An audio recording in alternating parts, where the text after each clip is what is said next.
Hello, students. So, today we are here with Chapter 3 Movement Towards a New World of Standard 9. So, students, look, having a world war is not easy.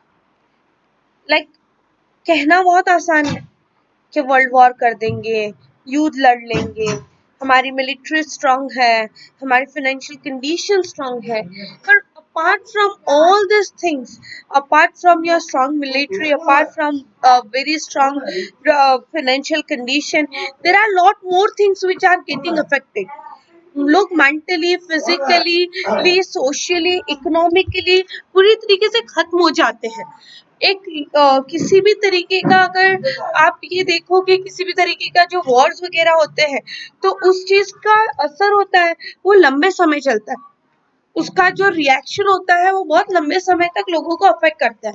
जैसे Hiroshima Nagasaki में जो चीज हुई थी उसका असर आज तक है। वो तो उन लोगों ने बहुत मेहनत की और उसके बाद वो लोग डेवलपिंग कंट्रीज के अंदर आने लगे और आज वो लोग डेवलप्ड हो गए हैं।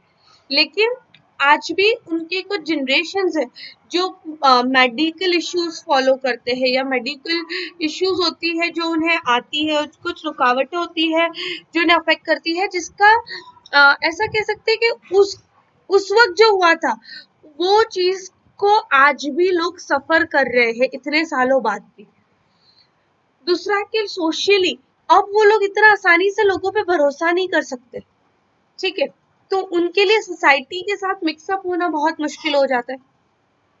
सो जस्ट लाइक दैट, कभी भी जब हम वॉर्स करते हैं तो कितने सोल्जर्स की डेथ हो जाती है, आप इकोनॉमिकली खत्म हो जाते हैं, आपके सोशली आप पूरे कंप्लीट हो जाते हैं, ये सब कुछ खत्म हो जाता है। ठीक है, इसीलिए ऐसा माना जाता है कि world wars are not good. पर फर्स्ट वर्ल्ड वॉर होने के बाद हमारी इकोनॉमिकल कंडीशन पूरी तरीके से खत्म हो गई थी, हम पैसों से पूरी तरीके से खत्म हो गए थे। ठीक है, अब यहाँ पे क्या हुआ कि उस वक्त जो गवर्नमेंट जो पावर में थी वो बहुत अनसक्सेसफुल रही क्योंकि मनी से पूरे खत्म हो गए थे। तो लोगों का जो भरोसा था डेमोक्रेसी पे वो खत्म हो गया और लोग डिक्टेटरशिप पे यकीन करने लगे। लोगों को ऐसा लगता था कि गवर्नमेंट कुछ नहीं करती, फिर इसमें गवर्नमेंट की भी कोई गलती नहीं थी।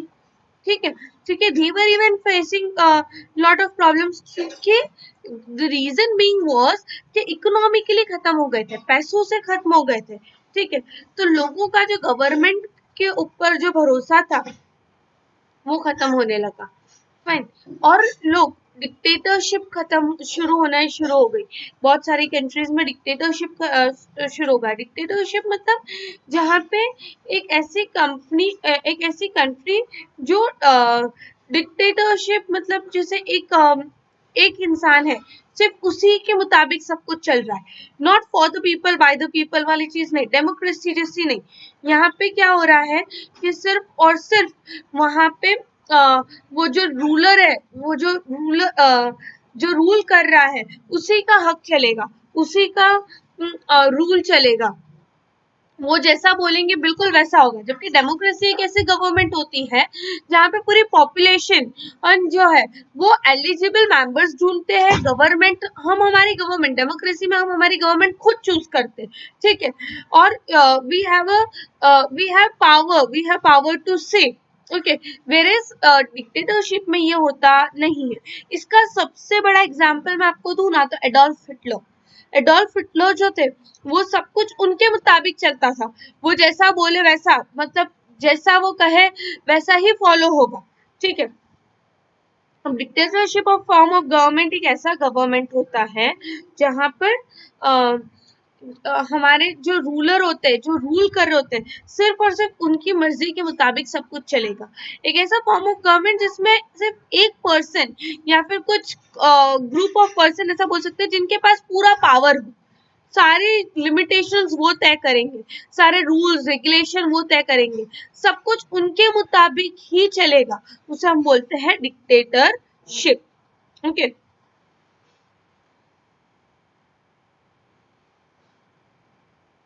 we have many Adolf Hitler is the biggest example for dictatorship.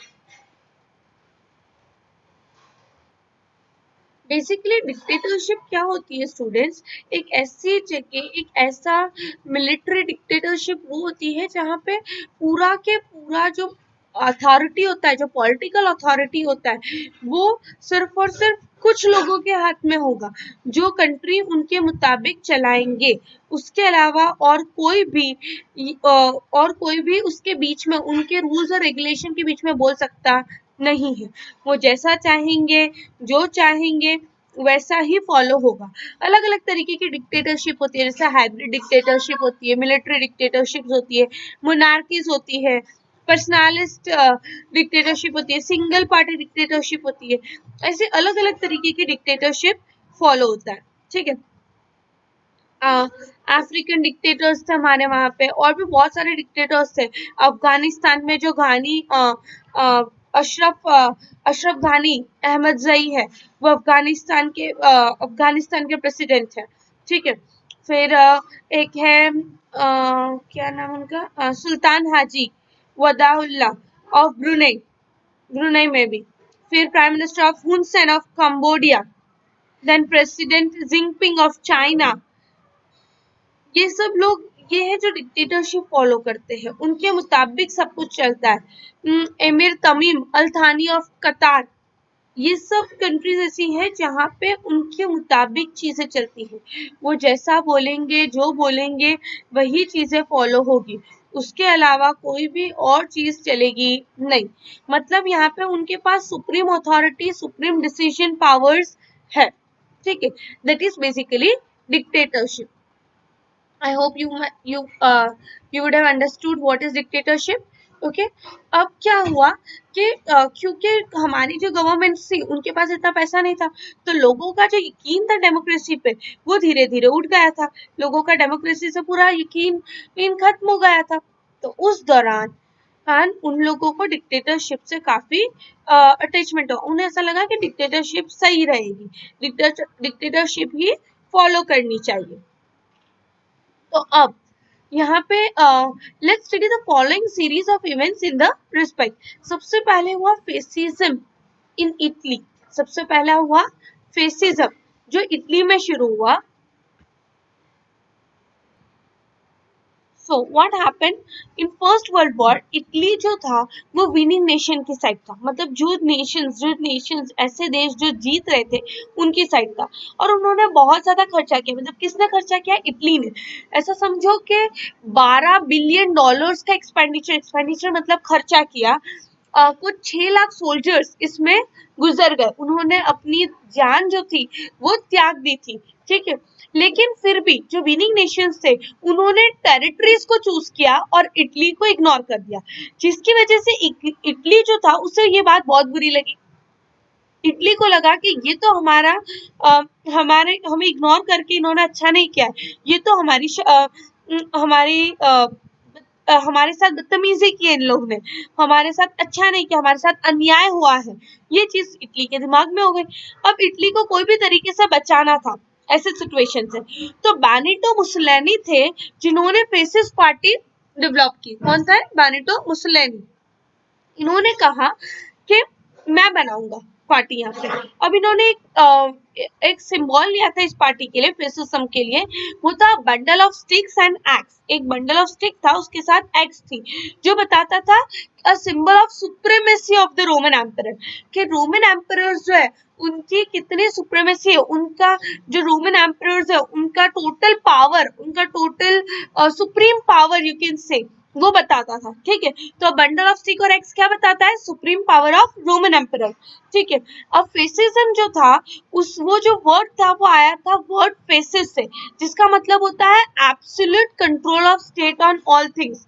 State का मतलब होता है गवर्नमेंट। तो जहां पे गवर्नमेंट का पूरा पूरा कंट्रोल हो उसे हम कहेंगे फेसिज्म। फेसिज्म इवॉल्व करता है इंडियन वर्ड फेसिमो से। ठीक है। जिसका मतलब होता है absolute control of state on all things, मतलब गवर्नमेंट का सारे चीजों पे कंट्रोल। मुसोलिनी का मैक्सिम था, वो एक स्लोगन फॉलो करता था, वन पार्टी वन लीडर। ठीक है। उन्होंने मिलिट्री ट्रेनिंग दी उनके पार्टी वॉलंटियर को, और उन्हें ब्लैक यूनिफॉर्म प्रोवाइड किया गया। ठीक है। Remember Now, after coming to power, Mussolini captured Rhodes and Dosanes Island from Turkey. तो उन्होंने क्या किया, जैसे वो पावर में आ गए तो मुसोलिनी ने रोड्स और डकैंस, रिमेंबर स्टूडेंट्स, रोड्स और डकैंस जो आइलैंड थे, कहाँ थे वो आइलैंड, टर्की में थे, वो दोनों आइलैंड को पकड़ लिया. He also won Albania, Abyssinia and Fiume Port. Albania, Abyssinia and Fiume Port in 1924. देखो, अल अल एब फ्यू ऐसे याद रखना है इसको. अल एल अल ए बी एब एंड एफ यू फ्यू. अल एब few basically it is Albania, Abyssinia and fume port in 1924. जैसे ही ये विक्ट्रीज मिली, जैसे ही ये लोग इसमें जीत गए, तो मुसोलिनी ने स्नैप कर दिया उनके जितनी भी टाइज थी लीग ऑफ नेशन के साथ, और उन्होंने रोम, बर्लिन, टोक्यो को ज्वाइन कर लिया. इसीलिए इटली जो था उसकी वजह से सेकेंड वर्ल्ड वॉर हुआ. Italy was main reason for provoking the second world war.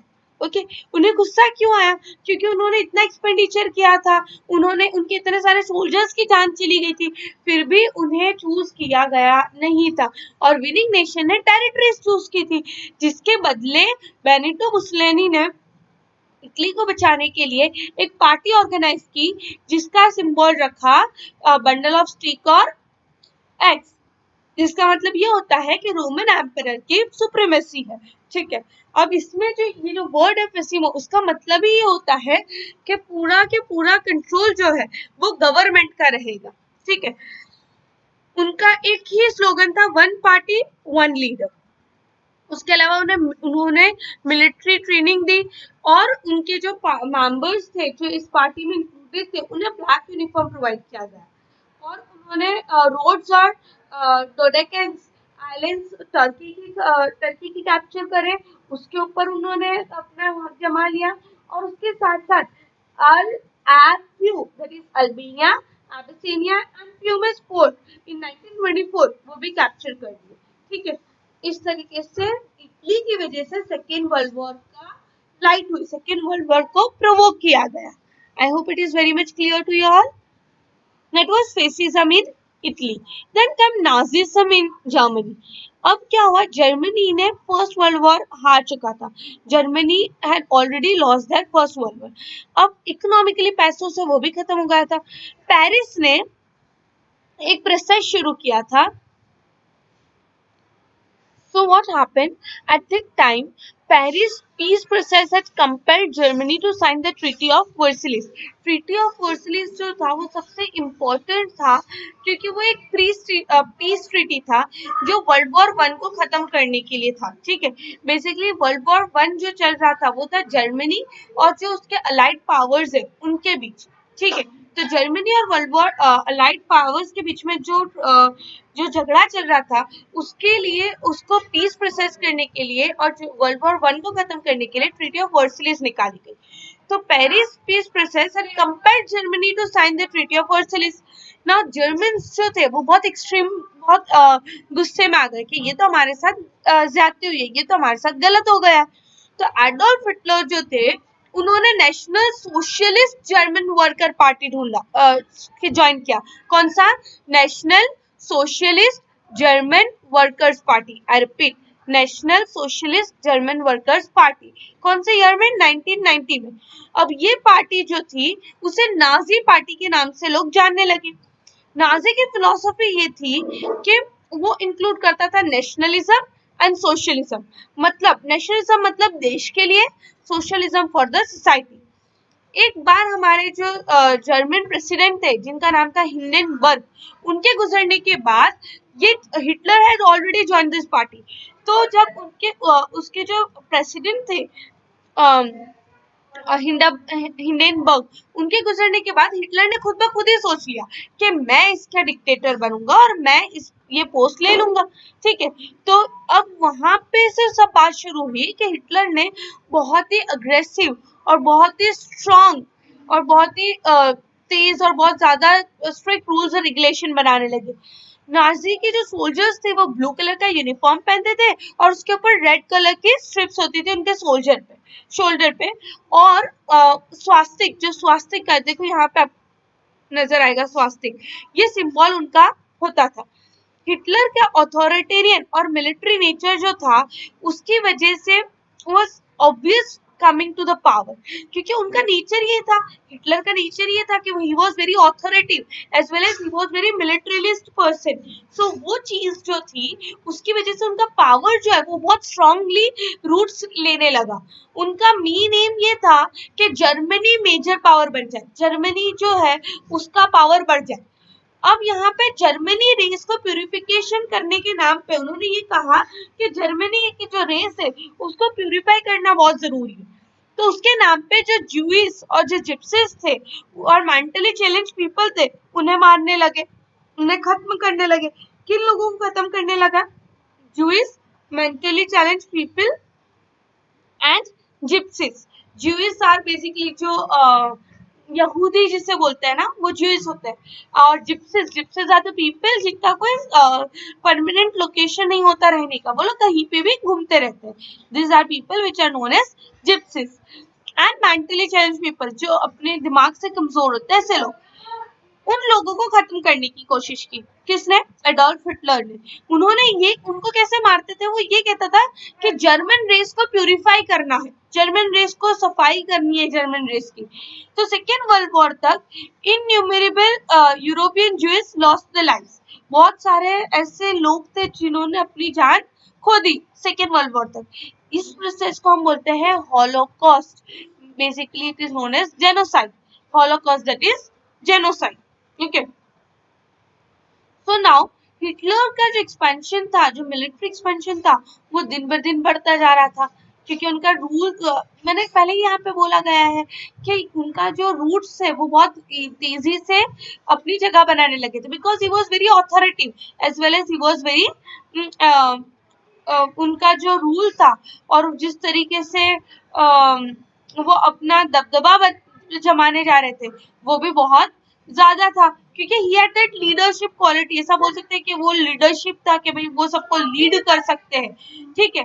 तो इस तरीके से उन्होंने यूरोपियन ज्यूज थे और जो जिप्सीज थे और मेंटली चैलेंज पीपल थे उन्हें खत्म करना शुरू कर दिया। तो ये जो प्रोसेस था कि सेकेंड वर्ल्ड वॉर तक जो लोग मर रहे थे उन्हें हम बोलते हैं हॉलोकॉस्ट और या फिर जेनोसाइड।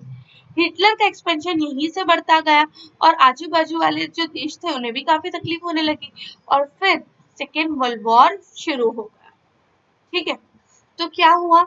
जर्मनी को फोर्सफुली वो पीस प्रोसेस जो ट्रीटी थी, वर्ल्ड ट्रीटी ऑफ वर्साइल्स थी, जो पीस प्रोसेस के लिए पेरिस ने बनाई थी, वो साइन करना पड़ा। उस गुस्से की वजह से एक party, national socialist German worker party जो थी, वो एडोल्फ हिटलर ने ज्वाइन कर ली। अब उसके जो प्रेसिडेंट थे हिंडेनबर्ग, वो गुजर गए। उनके मरने के बाद हिटलर ने खुद ही अज्यूम कर लिया कि उनकी पोजीशन मैं ले लूंगा। अब हिटलर तो बहुत ही तेज था, हिटलर तो बहुत अथॉरिटी और बहुत मिलिटेरियन पावर वाला था। तो in the name of purification of German race, he decided and he started with killing the Jewish as well as gypsies and mentally challenged people. Until the Second World War, there were so many people who had lost their lives, which is known as Holocaust or genocide. And this is how he started putting his roots. Okay, I'll read it for you, students. Germany had lost its First World War. It was economically ruined. Paris peace process had compelled Germany to sign the Treaty of Versailles. Germans were extremely angry with the unjust treaty. मैंने कहा ना, वो जो unjust treaty, उन्हें ऐसा लगा कि ये बहुत गलत हो रहा है हमारे साथ और उस वजह से वो बहुत गुस्सा हो रहे थे। Adolf Hitler joined National Socialist German Worker Party in 1919. This party came to be known as Nazi Party. The Nazi philosophy included nationalism and socialism. After the death of German President Hindenburg, Hitler assumed who was the German president, students? He was Hindenburg. So Hitler assumed that the post and established his dictatorship. He adopted the stern and aggressive policies and led the German towards narrow and nationalism. German consider Hitler as Führer. वो लोग German जो थे वो consider करते थे Hitler को as a Fuhrer, basically known as saviour. Okay, Nazi soldiers were wear blue military uniform. They were wearing black color, and here Nazi people wear the blue color uniform. Okay. And stuck a red strip on the shoulder and bore a symbol of swastika. Hitler's authoritarian and military nature became obvious after coming to power. His main aim was the emergence of Germany as a major power.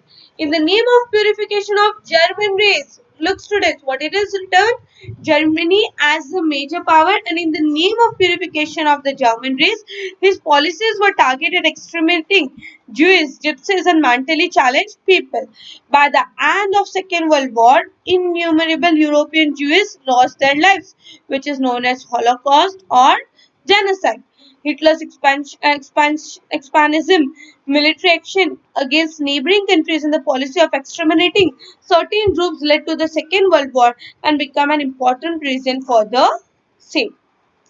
Okay, I hope you understood fascism and Nazism very well. Now moving towards militarism in Japan. Now what happened in militarism in Japan? What was this policy? We'll read about it.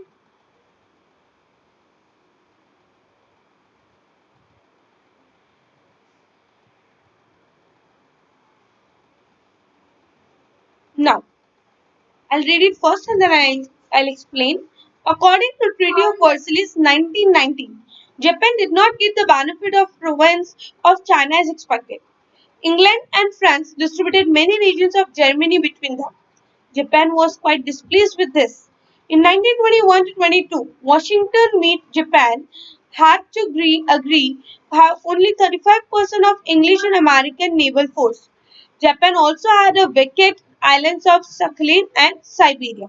अच्छा तो क्या हुआ 1919 में जो treaty of Versailles थी उसके मुताबिक Japan को सही तरीके से फायदा हुआ नहीं था जो प्रोविंसेस था चाइना के एज एक्सपेक्टेड तो इंग्लैंड और फ्रांस जो थे उन्होंने जर्मनी के काफी हद तक जर्मनी को अपने बीच डिस्ट्रीब्यूट कर लिया था किसने इंग्लैंड और फ्रांस में जापान तो बहुत गुस्से में था कि ये तो हमारे साथ गलत हुआ ठीक है तो 1921 और 22 में जापान जो थे वो वॉशिंगटन से मिले और उन्हें अग्री करना पड़ा 35% of English and American naval force ठीक है और वहां पे जापान के पास खाली आइलैंड्स थे एक था शक्लीन और दूसरा था साइबेरिया जो जापानीज जो यूथ थे was angry at this during this time there were election in Japan and the parties supporting militarism got the majority अब इस दौरान क्योंकि देखो यूथ बहुत गुस्सा था क्योंकि उनके हिसाब से चीजें नहीं हुई थी देखो पहले तो ऑलरेडी ट्रीटी ऑफ वर्सलिस के मुताबिक जो बेनिफिट्स थे वो उन्हें मिले नहीं थे और जर्मनी को फ्रांस और इंग्लैंड ने सही सही से बांट लिया था तो उस दौरान जब वो वॉशिंगटन से मिले तो उन्होंने 35% ऑफ इंग्लिश और अमेरिकन नेवल फोर्स ले लिया तो जो जापान अब उस दौरान ही जापान के जो आइलैंड्स थे वो भी खाली पड़े थे तो जापानीज यूथ जो थे यूथ जो जवान थे जो यूथ मतलब जो यंग बॉयज थे एंड यंग गर्ल्स थे जो यंग जनरेशन थी वो बहुत गुस्सा थी ठीक है अब उस दौरान वहां पे इलेक्शंस हुए और वो इलेक्शंस जो थे वो मिलिट्रिज्म जीत गई जो military nationalism of Japan adopted the policy of expansionism उन्होंने एक्सपेंशन का पॉलिसी अडॉप्ट किया Japan did not get a permanent place in the League of Nation the western countries could not accept the imperialist activity of japan japan captured manchuria and established manchukuo government तो क्या हुआ देखो military nation जो थे of Japan तो क्या हुआ अब जापान जो है वो अपना एक्सपेंशन करने लगा अपने जो नेशन को बढ़ाने लगा ऑफ कोर्स वो उन्हें परमानेंट प्लेस नहीं मिली लीग ऑफ नेशन में लेकिन उनकी जो इंपीरियलिस्ट एक्टिविटी थी वो बहुत बढ़ रही थी जापान ने मंचूरिया कैप्चर कर लिया था और उसकी जगह एस्टैब्लिश कर दिया था मंचू को गवर्नमेंट और उसके अंदर मंचू को गवर्नमेंट एस्टैब्लिश कर दी थी फिर उन्होंने कोरिया कैप्चर कर लिया मंगोलिया शंतंग और दूसरे भी प्रोविंसेस जो थे चाइना के वो सब धीरे धीरे उन्होंने कैप्चर करना शुरू कर दिया because they were following the policy of expansion वो फॉलो ही एक्सपेंशन के फॉलो एक्सपेंशन पॉलिसी कर रहे थे अब उनके रिलेशन जो थे वो जर्मनी और इटली के साथ सुधारने लगे और एम्परर मेजी के बाद एम्परर होरितो जो थे वो भी यही पॉलिसी फॉलो करते थे Thus, Japan snapped all his ties with the League of Nations. इस तरीके से मिलिट्रिज्म इन जापान हुआ। देन ग्लोबल डिप्रेशन, अब ग्लोबल डिप्रेशन हुआ। In global depression, the head of most of the European nations had the belief that with the end of First World War, even the post-war problem of world will come to an end. मतलब जो European nation के जो head थे उन्हें ये यकीन था कि जैसे फर्स्ट वर्ल्ड वॉर खत्म होगा तो जो पोस्ट वॉर प्रॉब्लम्स है, मतलब उसके बाद होने वाले जो प्रॉब्लम्स है,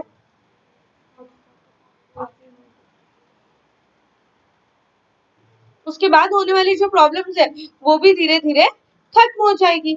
पर ये जो था ये तो गलत साबित होगा, क्योंकि बहुत सारे ऐसे लोग थे, large number of shares began to be sold in Wall Street, बहुत सारे शेयर्स जो थे वो बिकने लगे। देखो शेयर्स क्या होते हैं, कंपनी के, हर कंपनी के अपने शेयर्स होते हैं, ठीक है। तो जब इस दौरान जब उन्हें ऐसा लगा कि भाई जब ये पोस्ट वॉर होगा, मतलब जैसे फर्स्ट वर्ल्ड वॉर खत्म होगा तो उसके बाद भी जो जो प्रॉब्लम आएगी वो भी देख लेंगे, वो भी हम सॉल्व कर लेंगे। पर क्या हुआ कि बहुत सारे प्रॉब्लम्स आने लगे।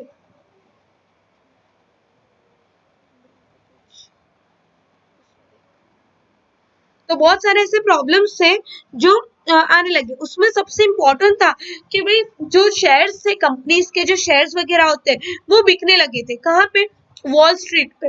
इसीलिए उसे वॉल स्ट्रीट क्राइसिस कहते हैं, जो हुआ था 24 अक्टूबर 1929 में। रिमेंबर स्टूडेंट्स, कब हुआ था? 24 अक्टूबर 1929, जिसकी वजह से पूरी दुनिया हिल गई थी। पूरी दुनिया जो थी वो डिप्रेशन में चली गई थी, क्योंकि इकोनॉमिक कंडीशंस खराब हो गई थी कि सारी कंपनी के शेयर्स बिक गए थे, तो companies were going in loss, जिसकी वजह से इकोनॉमिकल कंडीशन, मतलब जो पैसे थे वो पूरी तरीके से खत्म हो गए थे।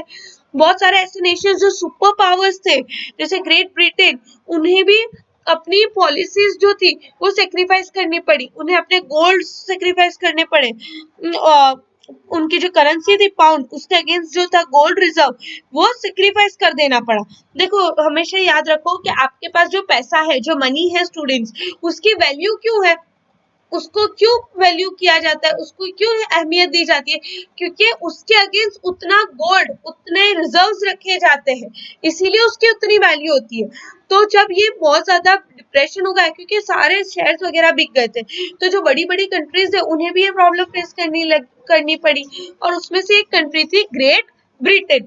अब ग्रेट ब्रिटेन की भी जो गोल्ड रिजर्व थे वो सेक्रीफाइस करने पड़े उन्हें अपनी करेंसी के लिए।